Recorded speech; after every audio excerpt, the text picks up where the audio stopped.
We're at North Sails once again talking to Michael Coxon, the man that knows what's going on in sailing. And we just love our little chats, Michael. Summer's about to happen. What's happening on the waterfront? I've been spending quite a bit of time out with Wild Oats, who are really getting their act together early for this year's Hobart. It started with the race north to the Gold Coast, and then I did the Keppel race with them, and then they did Hamilton Island, and now they've been back doing boat and sail testing over the last couple of weeks on Sydney Harbour, and with plans of optimising the boat for the Hobart race. So we're doing quite a bit of work there. The time in Hamo was quite interesting when they're having a little tussle with Scallywag. Yeah, I think that was really, really healthy. Very light conditions for a lot of it, and I think that they saw they had a little bit of an Achilles heel in an area that previously was their strong point. As you're aware, they modified the boat extensively last year, and certainly it proved in the Keppel race in the fresh running that improved the boat dramatically. And you got a dramatic result. Well, got a dramatic result. They broke their own record, yeah. And but it actually, they've certainly improved the boat's performance in the moderate to fresh conditions. The bow stays up, you can drive the boat a lot harder, and it's always a trade-off. So when you do that, you trade off some light air performance, which is their strong point. So now we're focusing on how to optimise that light air to make sure that they don't give too much away in that area. What about Loyal? Is Loyal doing anything? Yeah, well, Loyal. I've been associated with Loyal for many years, and really enjoyed the association with the Loyal Foundation and Anthony Bell. About May, Anthony made the decision that he wasn't going to do Hobart again this year. So once he made that decision, I then went and looked for other opportunities, and I've now signed up with the Volvo 70 Maserati. And then just a couple of weeks ago, Anthony got in contact with me again and said he's changed his mind. But I said, look, unfortunately, I've made a commitment elsewhere. So I'll be helping them get ready for the Hobart, with the Loyal team, and help them put a team together. But I won't be joining them this year. Well, Maserati, tell us what's happening there. Well, Jim Cooney, he's renowned for owning Brindabella, which he's campaigned extensively for the last few years. And he had decided that he wanted to step the game up. So Maserati came out from Italy. It's the old Ericsson Volvo boat. And it came out from Italy and did the Hobart race last year and did quite well. And it caught his eye, and it was on the market out here, so Jim decided to purchase Maserati, which he's going to continue to sail under the same name. He's had a word with Neville Crichton, who is the Maserati importer, and it will still stay under the Maserati flag, and I'm going to join the team, and we're looking at doing some optimisation for the boat at the moment. And Jim sails with his two of his kids will be doing the Hobart race, his daughter, one of his sons, and with basically the core crew from Brindabella. And then I've brought Tommy Braidwood on board, who does a lot of sailing with me over the years. I always take him along as my crew boss, and he's very good at whipping a team into shape, and very experienced, having done a number of Volvo races himself. So he's a perfect candidate to help us lift the level of the Maserati team. Mate, Volvo 70s were made for the Southern Ocean, reaching. This is the Hobart race. It's up and down the coast. Yeah. I mean, you need a bigger mast, new sails. Well, throw all the gear off. Interesting you say that, because that's exactly what Blackjack is doing. Blackjack's a previous Volvo ocean racing yacht, and they're refitting that boat at the moment, putting a 2.5 metre taller rig in. They put a longer prod on it. Excellent. They're really turboing it up, and so that will be the boat to watch in this year's Hobart. As in, it's still only a 70-footer, so it's not going to necessarily go out and beat 100-footers. But I think you'll find it will be really nipping at the heels, and it will help the weak point. The weak points of say a Volvo boat is, for all the reasons you said, it's Southern Ocean. They're very solidly constructed.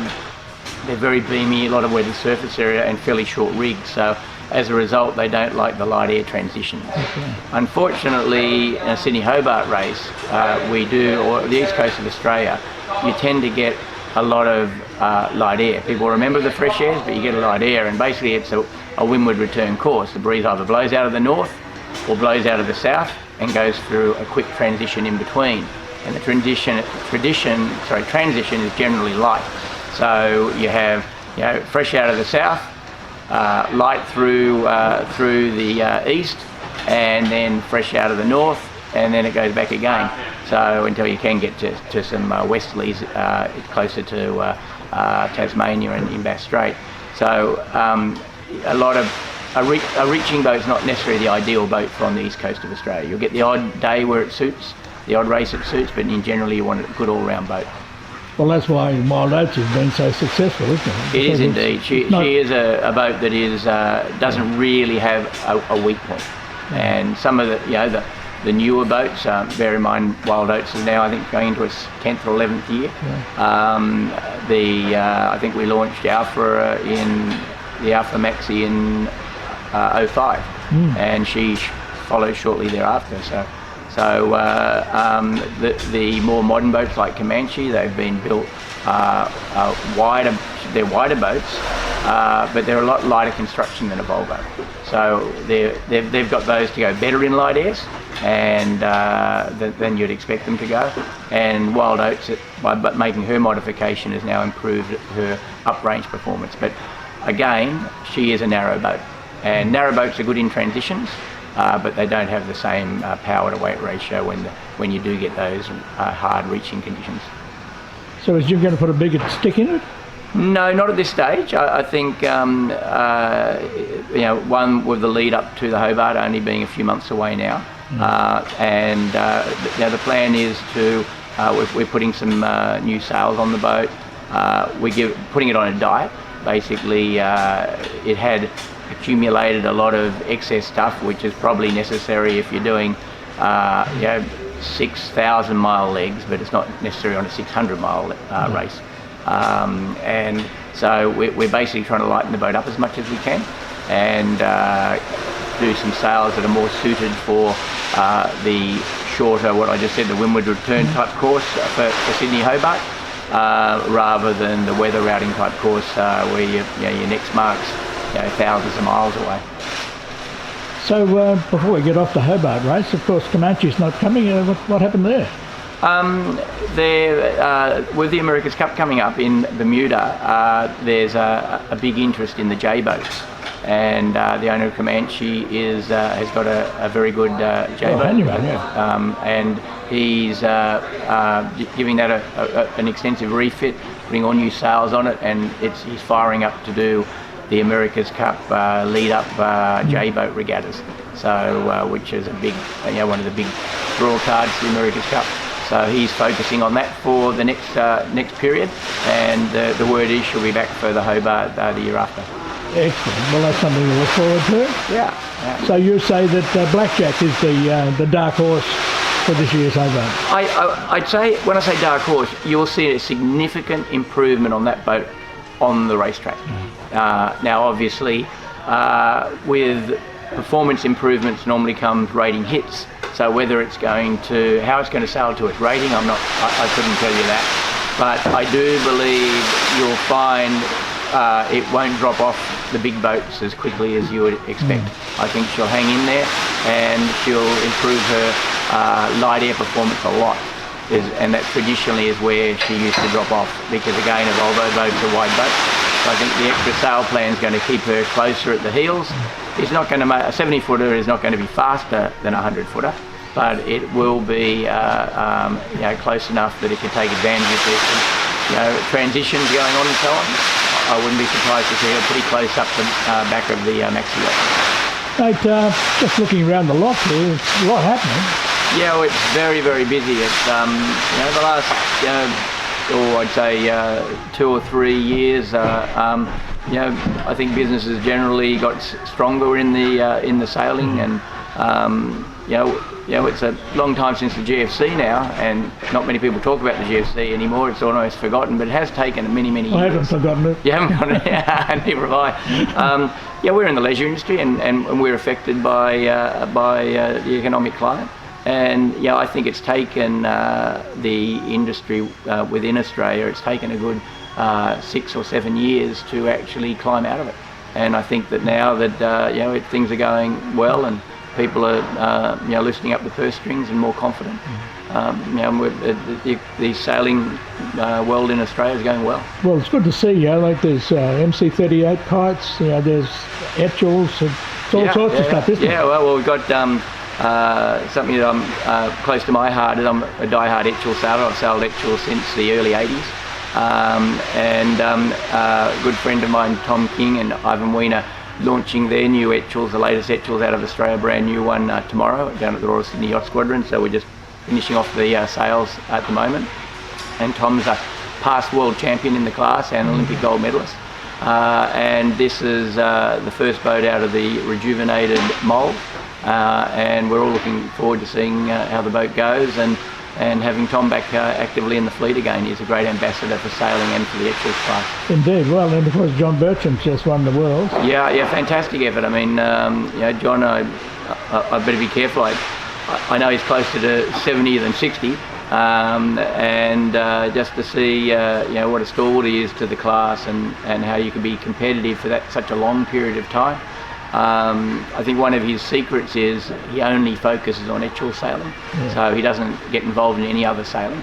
So he lives and breathes Etchells, and he's always looking at ways of optimising the boats and working on the tuning. And he spends a lot of time in a non-racing environment out on Port Phillip Bay. We'll go out 2 and 3 boat tuning on a regular basis during the week, and it's a credit to see someone in his senior years of yachting just so competitive at such a high level. Well, look what's happening in yachting though, Cocko, is that, there's John, and then there's, in Australia, in Sydney, there's Leslie Green in the MC38s, and what's he, 84?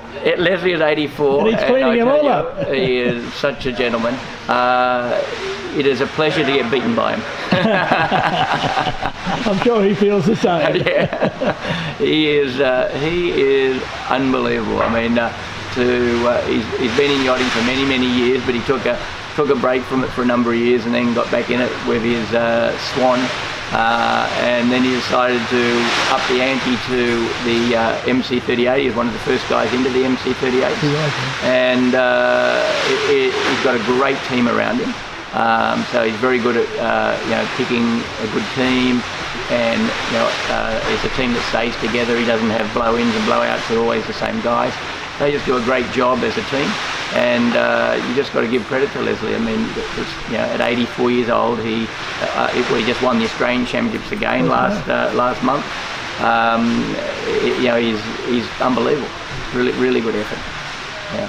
So what else are you concentrating on? Well, tomorrow there's an MC38 regatta on Pittwater. So the classes, it started with a bit of a bang, and then it slowed down a little, and now there's been a real revival in it. We had 8 boats on Sydney Harbour 3 weeks ago, and on very short courses, and those boats on short courses, 8 boats is more than enough. We've got a regatta tomorrow down at Pittwater, as I said, and they're just great fun sailing. They're the most fun I have sailing a yacht. I think you just laugh. Doesn't matter where you're coming, you're just laughing all the time, and you don't worry about if you're behind, because you just got to wait, and it's just a matter of time where the other guys will fall over. Well, we filmed the last regatta, and the last race on the last day was it was a hoot. Yeah, well, maybe not for me. We were actually leading by quite a way and ended up just second last. So. That's right. Well, we were right beside Assassin when the wind changed. Well, I was on Assassin, so I wasn't. Yeah, that was frustrating to be so far in front. But then again, we probably had our luck to get that far in front. But when the wind's going right around the clock, as it does early in the season, we get the westerlies in early in the season, and it is a bit of a lottery, but that also adds to the fun, really. It's good stuff. So you sailing with the MC38s this weekend? Or Yep. I'm working with Robin Crawford, a very good old friend of mine and client, Robin Crawford, and he's his normal tactician Evan Walker went overseas and has done quite a lot of the multi-hull match racing, and he just asked me to step in and do some sailing with him, which I'm really enjoying. And it's a little bit like the Maserati program, where it's a family program. Robin sails with his daughter and son-in-law, and it's an amateur crew, and they enjoy sailing that way, and it's very satisfying actually working with an amateur crew. As I often say, to be a professional sailor doesn't mean you have to get paid. There are plenty of professional sailors who probably get paid, where there are plenty of very good sailors who don't get paid who do an equally or better job. So it's great to work with people who are in it for the heart of loving of sailing. And Robin and the Assassin crew, and the Assassin name goes back right through IRC and IMS racing for many years back. Very successful campaigner of yachts, and we're loving the MC sailing. Cocko, now I know it's not your area of expertise, but maybe you can give us some idea as far as sales are concerned. But the Vendee starts in the Vendee Globe around the world, unassisted, solo race, the toughest race in the world, or the toughest sporting event in the world. There's nothing like it ever in sport in the world. But the sails. Now the sails are 3DI Raw. 3DI Raw. And they're all logoed up, etc. Is that a big deal? Is that to produce those sails? Firstly, it's a very big market. There are a lot of boats in that race, and there's 28. North have the vast majority of the fleet, managed generally through North Sails in France, and they do a great job. And a number of years ago, we used the Vendee to actually test our new 3DI products, and we actually didn't advertise that. No, that's right. It was logoed up before, with they were logoed up, no one can tell. And it was a fantastic testing bed, and he won the race. The one set of sails in the race won the race, but nobody other than the guys sailing the boat actually and ourselves knew that they were 3DI sails. So, have you got any special tricks this time? No, you're hiding from us. Making lighter sails that are still very durable. I mean, what the 3DI Raw has allowed us to do, and if we were building, like last Hobart, the Comanche mainsail for 3 reef mainsail for the Hobart race was a Raw sail, and Raw allows us to make 3DI lighter. So basically it's really proved to be very, very durable. Still it's the lightest membrane in the market. So they're unbelievable how well they last. I mean, they can't delaminate because there's no mylar in them. There's no way they can delaminate. So they just we've seen a lot of that, haven't we? I mean, decafari and all that sort of. Well, what'll happen with what we call a string sail? Eventually, they will delaminate, because to have a soft glue that is able to flex and go backwards and forwards does have a use-by date. So even whether you use the sails or you don't use the sails, eventually the glue will be the weak link, and when the glue breaks down over time, it actually then you get the delamination. So by basically eliminating the mylar in the construction and doing a pre-impregnated moulded sail, you don't have any issues with delamination. And you make them for all sorts of boats? Or? Yep. We just introduced a new product called Race, and so it's 3DI Race, and we'll be seeing that on, say, the 18-footers this year. So we're doing the 18-footers out of 3DI this year. And so it's a changeover from 3DL, and so right down to dinghies is available for 3DI now. Well, talking of the 18-footers, it starts next Sunday, so what's your prediction there? I think it's going to be a great year for the class, because I don't think you can pick an obvious favourite this early on the season. I think that my money would be on the boats at the end of the day. I think are going to be Smeg, who won it last year, and Thurlow Fisher, who's my nephew and namesake. They're certainly in the Sydney fleet the most organised. They're the guys who've got their orders in early, we've got everything measured up, they've got their minds across it. The Sevens had a reshuffle. Seven's not going to be out there this year as Seven. the boat's gone to Marcus Ashley Jones, and he's got the ASCO sponsorship. So we're doing sales for him, and Sevi Jarvan, who was the skipper of Seven, is now going to be the sheet hand. So they've had a reshuffle there, and I believe Geronimo Harris is going to be on the bow. So who's got a very famous 18-footer father, Jay, who we sailed together for many years in the past, in the early days, in 18-footers. So I think there's going to be a bit of a reshuffle. David Witt's going to be there with Tom Clout and Tom Anderson on the Appliances Online. They had a very successful and some ordinary races in the last JJ. I mean, they were leading the regatta halfway through it, and then it went light. They basically had a very, very heavy crew, which was great in the fresh breezes, and they had when they hit the light airs, they struggled. So we're doing them a new number one mast is under construction now at Southern Spars, which I've designed, and we've got a new bigger sail plan coming for them. So I think we'll be able to assist them with their light air performance, and they certainly don't need any assistance with the heavy air performance. They're the fastest boat out there. So if we can get them being a bit more all round, I think you'll find they'll be on the podium for sure at the JJs. Excellent. Now, what about the scuttlebutt around the waterfront about a new foiling catamaran class that's coming? Yeah, the super foiler. The super foiler. Yeah, it's give us some background on that one. Well, the super foiler, there was a company called Grand Prix Sailing. Bill McCartney had in the 90s. I think it might have run into the 2000s, and that was for the 18-footers, the Grand Prix 18-footer sailing.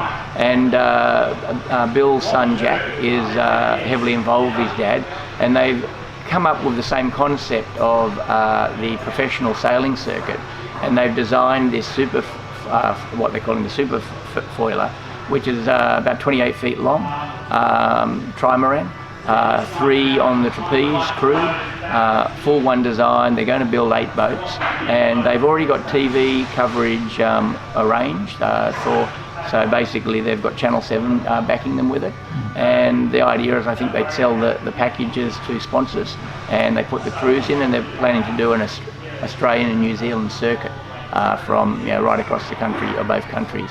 And I think it's very, very exciting. And North Design Services have done all the flow and membrane on the rig, and come up with the sail plan and rig sizes, and we're just in discussions on the sails at the moment. And we hope that they'll have 3DI roar on them. Will it be against the 18-footers? Or? No, not at all. It's 18-footers are sail on Sunday afternoon, it's a die-hard on Sydney Harbour type program, the 18s really. This is a professional circuit. So a number of the 18-foot skippers are going into it, aren't they? I'm not sure who were likely to go into it. It's interest. I gave a couple of talks over in Perth a couple of weeks ago at yacht clubs, and it was interesting. I actually showed a video on the super foiler, and just to show people what's happening in the world. And it's all at this stage. It's a computer mock-up, because the boats no boat's been launched yet. It's going to be launched in November, the first prototype. And it was really quite interesting. At the end of the talk, 2 young lads came up and saw me, and they were Peter Gilmore's sons. And Peter Gilmore, people know, is a very famous world match racer, and I did a lot of sailing with Peter in the 50-footer circuits in the old days and that. And anyway, his 2 sons, excuse me, phone ring, and his 2 sons, 2 of his sons came up to me and said, look, we'd love to be a part of this. So, and they're 49er sailors and match racers. So I'm not 100% sure. I'm sure Jack's in conversations with the 18-footer guys, because they're the guys he knows and sails with anyway, and Jack's a very competent 18-foot skiff sailor himself. Sure. But I don't think that one would like to hurt the other. I think they would work in conjunction, because the super foiler is not going to be on every week. It will be a program going around. So I can imagine you could actually sail both boats. Do you think that the multi-hull situation as far as sailing is concerned, especially in that area, the 20-foot, 30-foot area, there are so many now. There's the GC32s, the M32s, there's the superfoilers, there's the etc., etc., etc. Do you think that's sort of fragmenting itself too much? I think one problem we have in Australia compared to, say, America, when I look at the success of small boat classes in America too, and when I say success, I look at volume as success. Now obviously the population is a key factor, but if you actually look at Australia, we're renowned for being innovative, and because we're innovative we keep reinventing the wheel, and every time someone reinvents something or wants to come put their name on something, it creates another class. So I think we have a smaller population and too many options, and as a result we tend to have lower numbers. So if success is based on numbers in the fleet, we tend to shoot ourselves in the foot. But where in America you'll tend to find they tend to back, whether it be the best boat in the world or not, they back it with numbers, and they get the great racing through volume. Like the Jays, and the Jays are a classic example, and they do reinvent themselves, but along a similar lines. They also, I think, keep very much in the back of their mind that being cost effective. So to get the volume, you need to be cost effective. So, where you could do that a bit better if you use higher quality carbons or whatever. They'll tend to in the States maybe compromise a little to keep the costs down, but they get the volumes up. And once you're out there racing in a one design fleet, does it matter if you're going 0.2 faster or slower? It doesn't really. It's a case of having the numbers. So in Australia, I think we have the smaller sailing population, but we have too many options. So it makes it very hard for any one class to get traction. Do you think, being a minority sport, do you think that's bad for sailing, or is that good? Do you think it's good for sailing?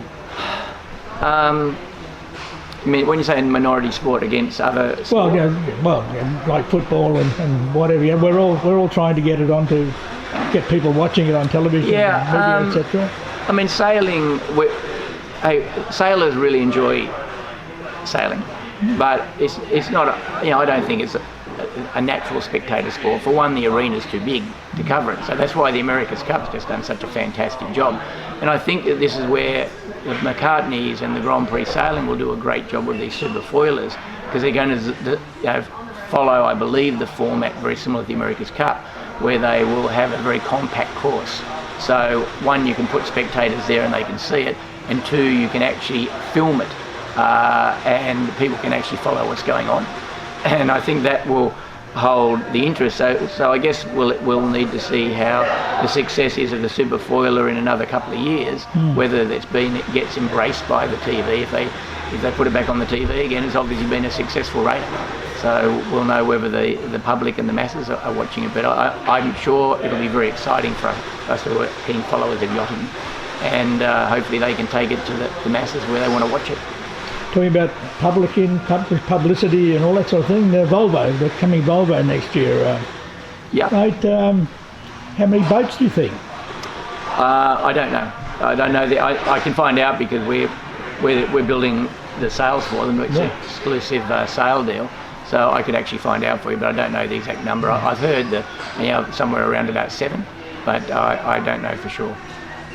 Yeah, well, I see that they're spending $1 million a boat on in Spain at the moment, getting the boats organised. Mark Turner's doing all this because he's come from the Extremes to the Volvo. Yeah. So there's a syndicate out of Hong Kong, isn't there? A new one. I've heard that, but again, I'm not sure whether it's confirmed. David Witt's mixed up in that. I've heard that, and I'll be spending some time with David over the next few weeks with his 18-footer, so I'll see if I can learn a little bit more about it. So all right, we'll get back to you on that one. Yeah, I think he'd be a great ambassador for, as you say, it's out of Hong Kong, but I'm sure he'd get some Australian guys on board and involved. So I think it'd be a great to have an Australian association with a Volvo boat, and David would be an excellent competitor. He's a tough guy. Yeah, there's a big leg in it that comes around the southern part of Australia through past Melbourne and Sydney. Yeah.